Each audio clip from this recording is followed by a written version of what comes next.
สวัสดีค่ะทุกคน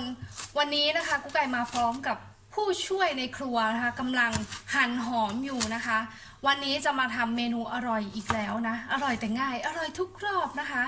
ส่วนประกอบนะคะมีน้อยมากด้วยนะวันนี้นะคะนี่คือมันฝรั่งหั่นเป็นชิ้นเล็กๆนะคะก็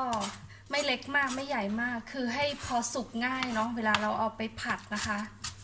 นี่คือส่วนผสมสำคัญเลยนะคะก็คือเห็ดนั่นเองวันนี้จะมาทำซอสครีมเห็ดนะคะกุ๊กไก่ใช้เห็ดผึ้งและเห็ดมันปูที่หามาได้นะคะแช่แข็งเอาไว้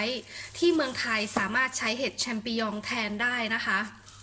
ใส่น้ำมันลงไปเจียวหัวหอมนะคะที่ผู้ช่วยเราหั่นไว้ให้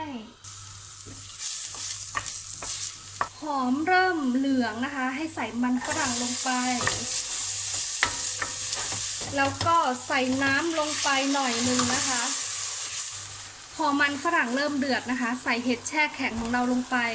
เห็ดแช่แข็งนะคะเวลาเอามาทำอาหารห้ามเด็ดขาดเลยนะที่จะทำให้มันละลายก่อนนะคะ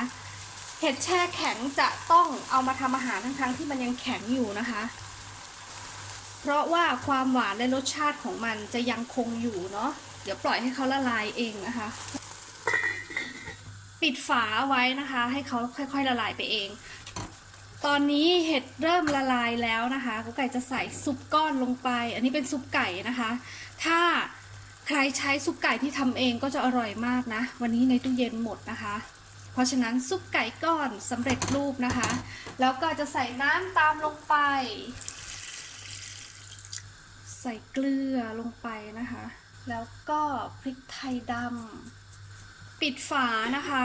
เมื่อเดือดแล้วนะคะปล่อยให้เดือดสักประมาณ3 นาทีนะคะแล้วก็ปิดแก๊สเลยเห็ดของเรานะคะหลังจากที่เดือดแล้วปิดแก๊สนะคะคราวนี้ใส่เนยลงไปทันทีเลยอาหารอิตาเลียนนะคะจะนิยมใส่เนยหลังสุกนะคะเพื่อให้คงความหอมแล้วก็รสชาติของเนยเอาไว้นะคะพอเนยละลายแล้วเดี๋ยวเรารอแป๊บหนึ่งนะคะให้เย็นลงสักนิดหนึ่งแล้วก็จะเอาไปปั่นเมื่อซุปเห็ดของเรานะคะเย็นตัวลงบ้างแล้วนะเราก็จะเอามาปั่นนะคะวันนี้กุ๊กไก่จะใช้เครื่องปั่นตัวนี้นะคะปั่นเสร็จแล้วนะคะครีมที่ได้จะเป็นประมาณนี้เลยนะคะนี่กำลังดีเลยจะกินกับขนมปังก็อร่อยจะกินกับพาสต้าก็อร่อยนะคะสูตรนี้ก่อนจะเสิร์ฟนะคะก็พริกไทยดำนะคะ